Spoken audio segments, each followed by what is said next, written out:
अस्सलामुअलैकुम नाजरीन, आप देख रहे हैं सूबाई रंग न्यूज़ और इंटरटेनमेंट चैनल और मैं हूं मोमना शहबाज। सबसे पहले नज़र डालते हैं आज की अहम खबरों पर। खबर शामिल करते हैं सरगोदा से। थाना मढ़ रांझा की हदूद चक म्याना में जवान पर तशद्दुद के वाक़े पर DPO सरगोदा असद एजाज मिल्ही ने नोटिस लेते हुए मुलजिमान की फौरी गिरफ्तारी का हुक्म दे दिया।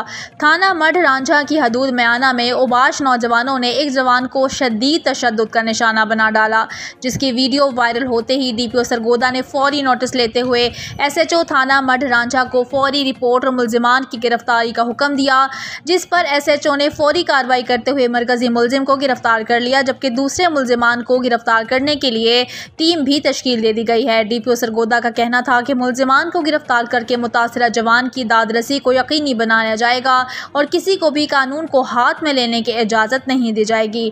DPO सरगोदा असद एजाज मिल्ही।